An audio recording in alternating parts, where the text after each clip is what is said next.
today because we are so excited to share with everyone that our lifestyle show, iHeartPH Season 9 will air in its new home on GTV. Yeah.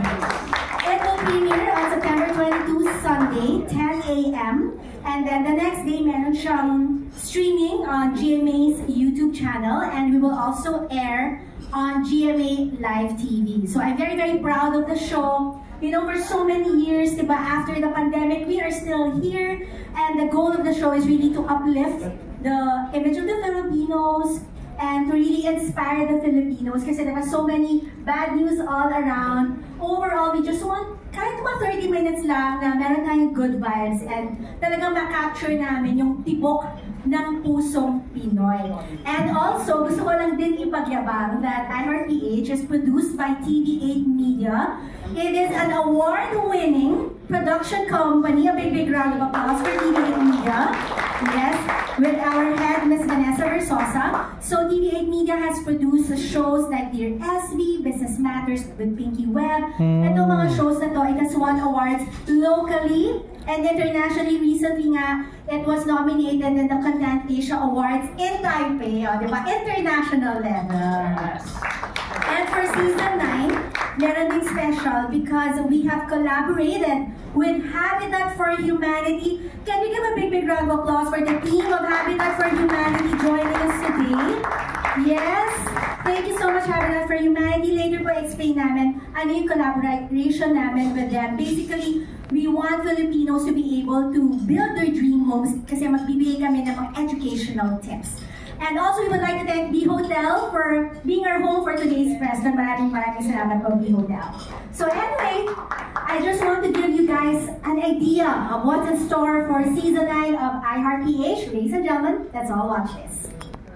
Hi everyone, I'm Margaret Dayan, and for this season we'll be sharing our knowledge para matulungan ng fellow nating kababayan sa kung paano magpatayo ng bahay. At kung meron man kayong mga tanong, pwede namin sagutin para mas makatulong sa inyo.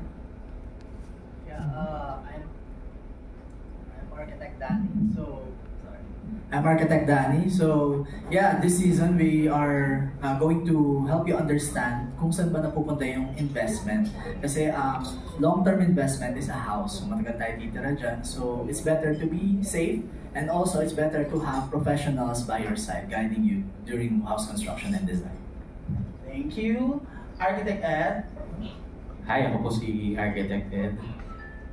Sa season na ito, ang share namin ay ipakita sa mga viewers kung paano gagawing tama yung pag-construct ng bahay. Kasi constructing a house is building a lifestyle. So, kailangan talaga pag-isipan mabuti with the right professionals. Thank you. Rob Lasan.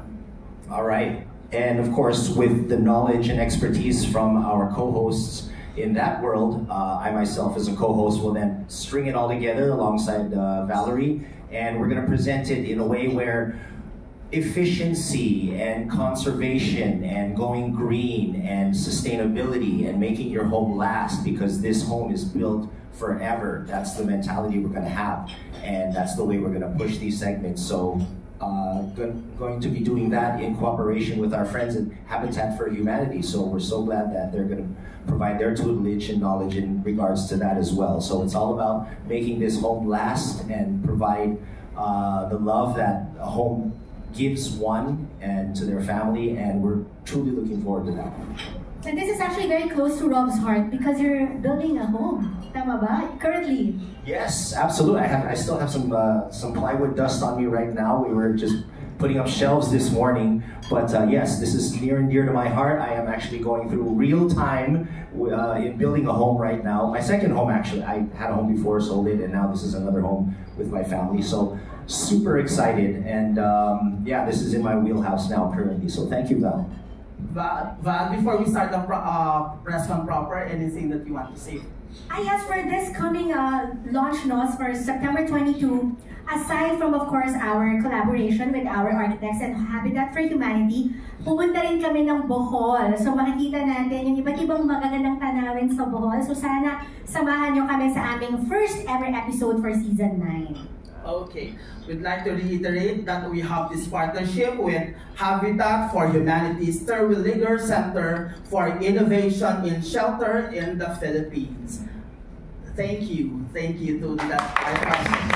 Okay, so ayan, baka may gusto kayong tanong, baka may gusto kayong i-renovate, improve, pwede rin sa ating mga architects. So we have this Romel Placente. Thank you. Sabi ka kami mga Ay, ano? Ay po sa mga architects. Kayo po ba naniniwala sa mga sinisang punsoy? Aba, kailangan pag magpapatay bahay, dapat ganito yung party ng ano, sa lugar, yung ganun po. Yung ganun. Naniniwala po pa kayo kay Chris Aquino sa punsoy? Yes, of course, we consider also feng shui during the design process. Sometimes we have traditional beliefs like the pinaka-kilala is the Oro Plata Mata for the stairs. Of course, Oro means gold, Plata means silver, and Mata means death in some cases or bad luck. But we try to consider the client's necessity, but some of the clients don't believe in it. But as much as possible, mas maganda i-incorporate siya just for the culture of the Filipino rin. Yung pong gawa niyo sa architect, yung maganda, architect yan. Yeah. Habang nagda-design talaga kami, ni-integrate namin automatically minsan yung feng shui, like yung magkakatapatan na doors, or kaya yung avoiding main door katapat ng stairs. Kasi hindi man natin alam in a scientific basis, pero mas okay nang sure kaysa magsisi rin sa mali. Thank you po. Kay Miss Val. Kasi architect is architect. Opo, architect. Ako po personally, I don't believe in feng shui. Pero yung client ko, tatanungin ko muna siya kung naniniwala siya sa feng shui. Kasi kung hindi, diretso na kagad ako sa drawing table. Pero kung naniniwala siya, encourage ko siya na mag-consult sa, kasi ibang discipline yung feng shui. May ibang professional na bibigay ng services naman. So, kung gusto po niya, encourage ko siya na mag-consult muna, tapos gawa sila ng wishlist, saka sa kanila ako babalikan para i-apply ko yung mga wishlist nila. Incorporate ko yung feng shui doon sa National Building Code, sa mga standards, i-design ng bahay. Thank you po. Kay Miss Val na hawig ni Connie Gonzaga. Aside po sa mga lugar na napuntahan niyo na po, meron pa po ba kayong gusto na mapuntahan? Sa Philippines, gusto ko sana mapuntahan yung Batanes. Kasi I've never been there. Everyone who's been there is always raving how beautiful it is. So, hopefully, one day, di ba, sana sa season 9 ng iHeartPH, mapuntahan natin yung Batanes. Kasi ang dami nating magaganda pang places sa Philippines na hindi talaga natin na ma-maximize. So, before we go out of the country and enjoy international places, puntahan muna natin yung mga may pagmamalaki nating lugar sa Pilipinas. Thank you po, Miss Val. I can best explain it, no? Kasi TV8 Media, the producer of iHeartPH, has worked with Habitat for Humanity for a different show previously. And then, napakaganda ng collaboration nila. It was very productive. And at the same time, it inspired a lot of Filipinos. And that's why it also inspired the producers at TV8 Media to make this an advocacy. To really inspire Filipinos na kasi mga Pinoy mahilig mag-DIY sa bahay, ganyan, di ba? Pero syempre, gusto natin sabihin sa kanila na alam niya, it's better minsan to hire an architect kasi mas makakatipid ka in the long run kaysa nagtitipid ka na short term pero magkakaroon ng mga sira sa bahay or most importantly, hindi pa safe. So that is why it is the show's advocacy to really educate and inform the Filipinos. Para lahat tayo, di ba? Meron tayong dream home. Dahil pangarap naman natin lahat yan, di ba? Okay, next question is second question. Paano po mapasok yung mga subject? Susulat ba sila or choice yun ng may research ba? Paano niyo sila pinipili? The TV8 Media team, yung aming mga napakagagaling at napaka-award-winning na director, our script writers, everyone really collaborates hand in hand with also Habitat for Humanity and to ensure na yung mga topics na ipapakita namin is very, very relevant for the viewers. Okay, from this corner, syempre may tanong si Miss Rose.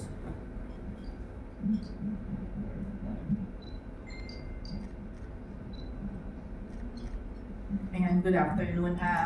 kay Miss Valerie, how does it feel na parang you're returning to your original network, no? Since, ano ba to? Anong year ka ba nung nanalo ka sa contest? Matagal na. Ang daming matagal, ano? Matagal na panahon kasi I started entering TV because of QTV's May Trabaho Ka. QTV was the former GTV. So, doon ako nakapasok. I was with GMA for several years and then afterwards, iHeartPH went to a different network and now it's back here at GTV. So, I feel like I'm back home. I'm very happy to be back home and to also hopefully work with my former colleagues soon. So, ang tagal na rin ng iHeartPH. I mean, 9 seasons is not a joke. Yan. So, anong pakiramdam mo na it lasted this long and parang it will continue pa? Parang medyo kinilabutan ako, to be honest. Kasi parang it's such a blessing, you know, especially in these modern times. Ang bilis and very fast-paced eh. Yung content ngayon, irrelevant na after 3 days, after 4 days. But, you know, what we can be proud of is that we know that we are churning out good quality content, something that's entertaining, informative, and hopefully timeless. So, sana magtuloy-tuloy pa ang iHeartPH with all of your support. Okay. Can you tell us naman a little bit about yourself? I mean, for how many years na you're hosting iHeartPH? What changed? Ano yung mga changes? I mean, are you married now? Something like that. I'm 5'2" na lahat eh, no? Zodiac sign ako, charot. I've been hosting for many years now, 17 years now. So TV and events. I regularly host mga corporate events. I'm also a Chinoy. I'm a Filipino-Chinese. So I can speak conversational Mandarin, Hokkien. I also host mga Mandarin and Hokkien events, English events. And then what I love about yung iHeartPH is really connecting with people. More than going to places because it's so amazing, diba? Seeing new places, talaga makaka-travel ka for free, eating good food, but more than that, it's really the connection.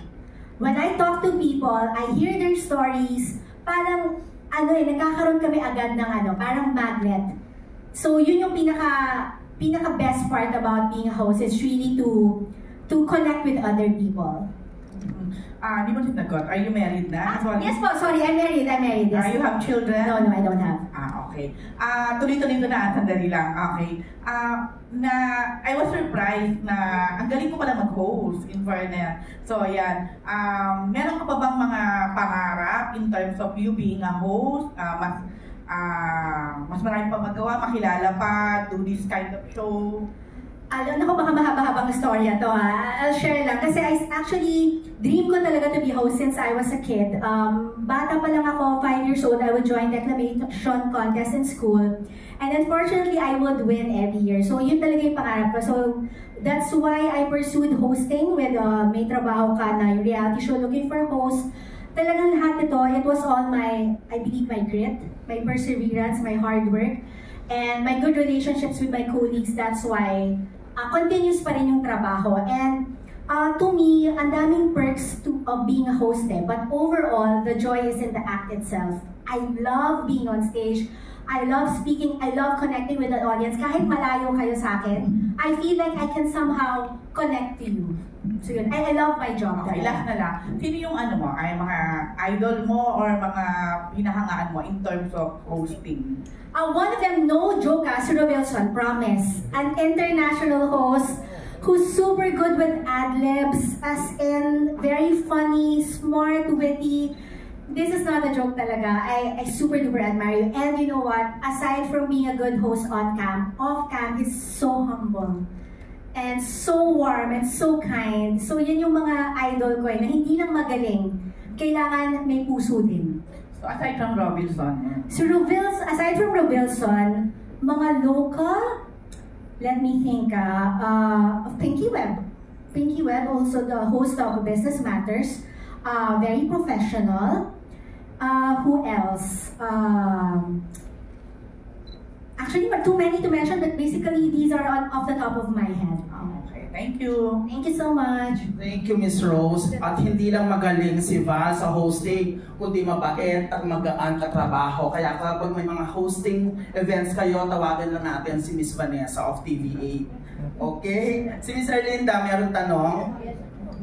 Sa ating mga architect, gusto ko lang malaman kung ang renovation ba rin sa bahay 10 years or 20 years na mula sa pagkakabuild. At follow-up pang isang question, ang talent fee o professional fee ba ng mga architect base sa halaga ng bahay na itatayo? Yan lang. Meron tayong mga types of renovation eh. Pwedeng interior renovation lang kung saan yung interior lang ng bahay. Pwedeng additional floors or extension. So, depende dito kung anong gusto nyo gawin. Kung additional floors, i-consider dito yung mga structural elements ng existing house. Kung yung existing structure is nakaabang for like second floor, third floor. Kapag naman extension, depende rin sa floor area and sa type. So, mas maganda kung renovation, pwedeng magpa-design kayo for interior design, kulob lang. Pero kung kasama yung exterior na additional, exterior design. Pero ilang years dapat? 10 after 10 or after 20 years ng build-up yung depende po sa inyo kung kailan nyo po gusto eh. Pwede po after 5 years or after 10 years. Or kunyari may mga repairs na gagawin. Ang professional fee will be depending on kung gaano kalaki yung scope ng floor area. And so, base sa floor area? Yes. Hindi yung talagang halaga ng bahay na budget mo? And kung anong type po ng renovation yung gagawin. Okay, yun na lang. O standard ng ano. Anong tips ang may bibigay niyo sa mga bago pa lang na magtatayo ng bahay? Yeah, unang-una lumapit po kayo sa professionals. No? Hindi naman nila kayo papabayaan. At least may guide po kayo na tumutulong and may license po sila. Kapag magpapagawa tayo ng bahay, malaking halaga pong iaalat natin. So at least, meron po tayong mahahabol. Just to be honest lang po, kailangan meron rin po tayong may liable eh. Professionals like architects, 15 years silang may liability for the design and the construction that they make.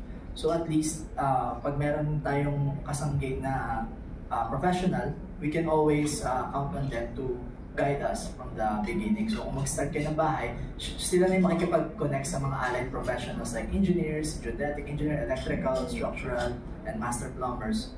So para mabuo yung house mismo. Thank you. Isa na lang iba. Kasi architect, architect at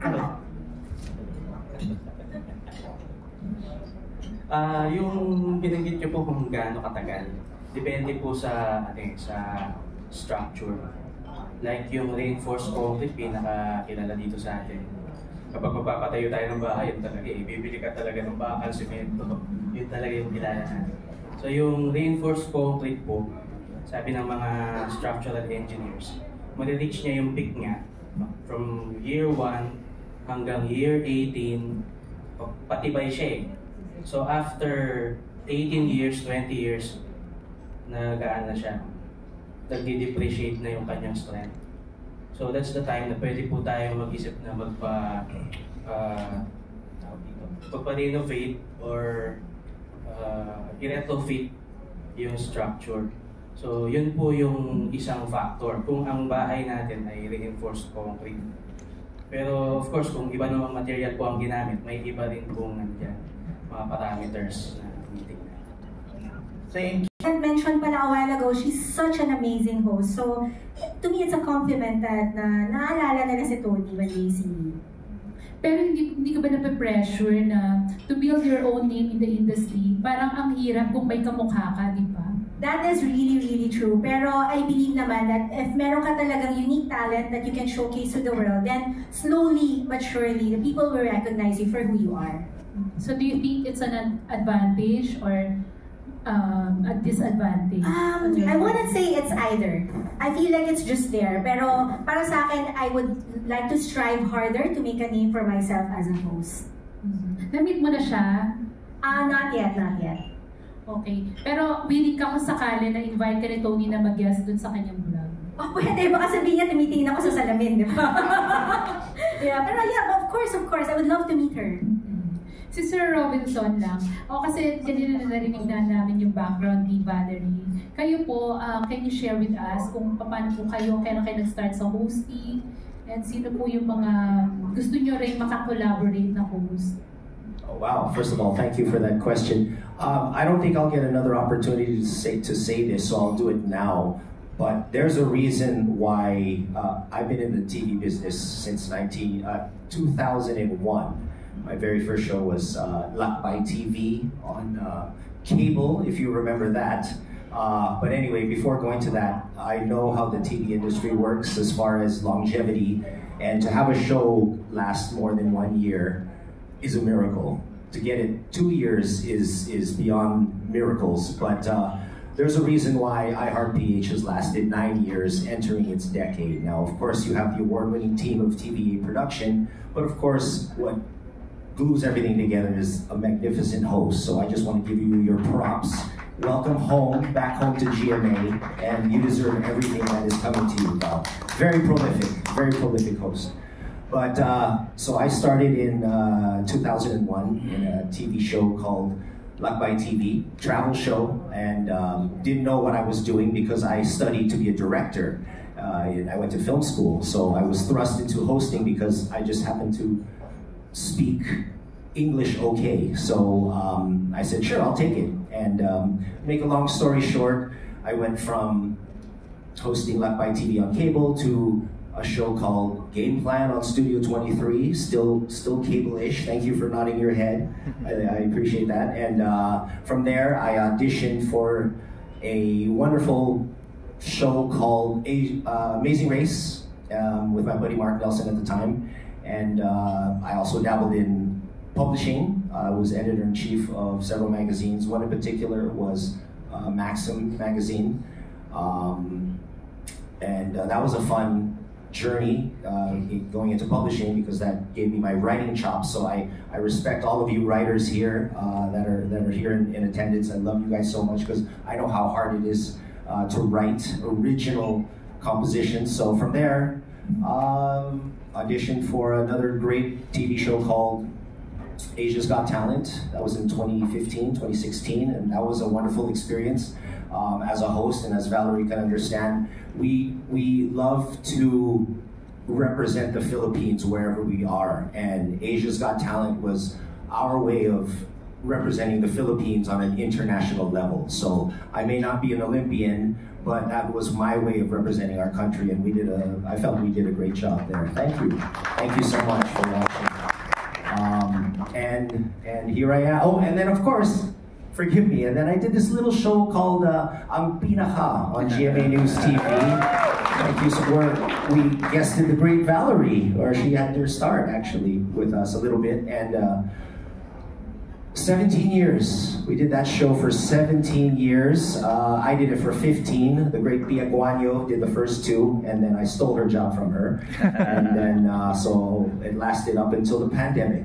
And I thought I was gonna take a break, being a homeowner, being a family man, getting engaged, living up in the mountains, but I got pulled back. They said Habitat for Humanity, and let's make a difference in the lives of people with our new show. And I said, all right, let's do it. But can I work with Val? That's the other deal. And they said yes. So here I am. Yes. Of course, aside from Valerie, sino yung dream mo maging co-host sa isang show? Oh, wow. Good question. Locally, well, I love the guys I grew up with, the guys that I watched. As I mentioned earlier, Joey Mead is a wonderful host. Mark Nelson, again, is my good friend, and we've just been doing a phenomenal job representing our brand, and I felt that was something that we helped push out there. Gosh, who else? Of course, working with Valerie all the time is just such an honor and such a treat, and I love watching you grow and get better and better at your craft. So that's also, those are the people that come top of mind. Ryan Seacrest, internationally maybe? I don't know, why not? Yeah, dream big. Steve Harvey, because I know he'll make a mistake on stage just like me. So, yun lang. Those are it. Oo naman. Kasi depends sa location kung saan nakatayo yung bahay mo. For the floating house, as possible siya kung lightweight structure yung mismong house. Yung technology ngayon is in regards to earthquake, kung saan naglalagay sila na mga technology kung saan sasabay yung bahay sa earthquake para hindi masira. Pero as of now, floating house, nagagawa na siya. And nakikita ko nga rin is parang buong pinaplastic ng buo yung kotse para hindi rin mabasa. So, other than that is pagpapatibay rin ng mismong structure ng bahay, yung bubong para hindi pa rin. Depende rin yun sa pagkakagawa and then sa craftsmanship ng workers. Pero ideally, matibay ang gagawing bahay. I agree.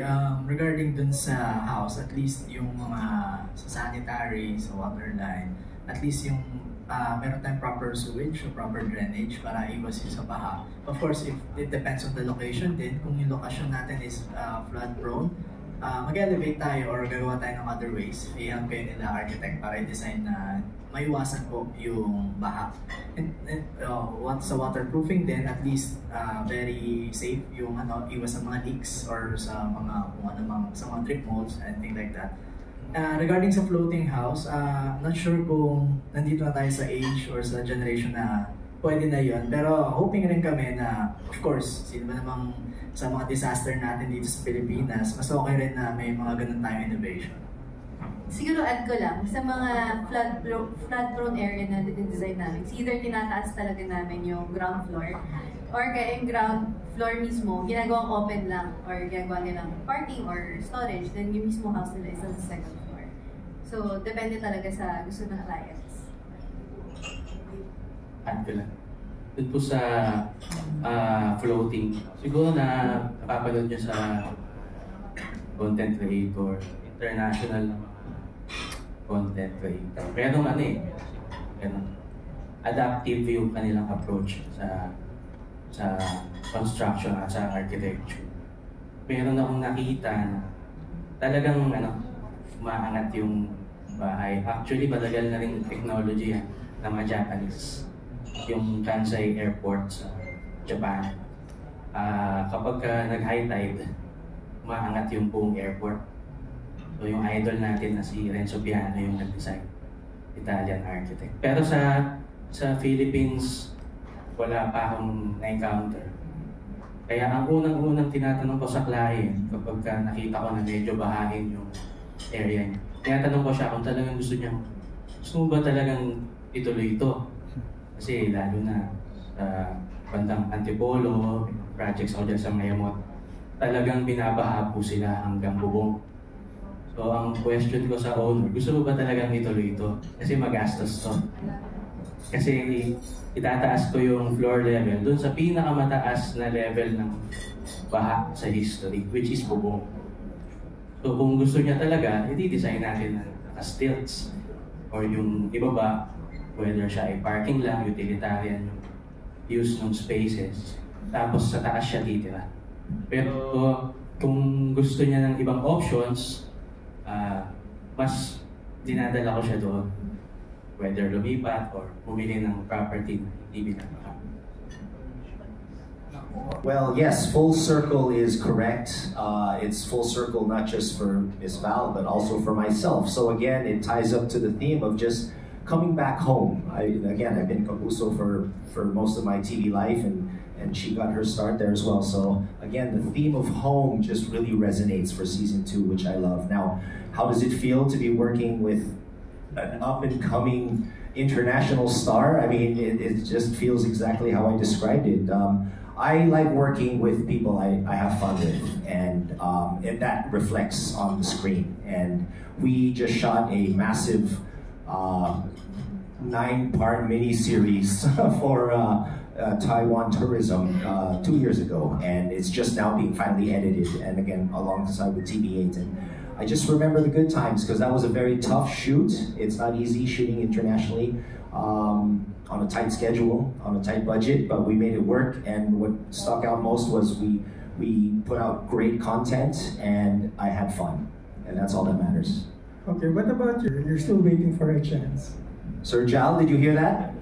Sir Jal? No, joke. I'm having so much fun right now being in front of the camera. So maybe when I don't have fun anymore, then I can get into that career that I got a degree in, and my parents can finally say, "Oh, use that degree naman that we paid for." So sige, but I'm having fun right now, still hosting and still learning this craft that you never master it. You just want to get better. So Thank you for reminding me about that.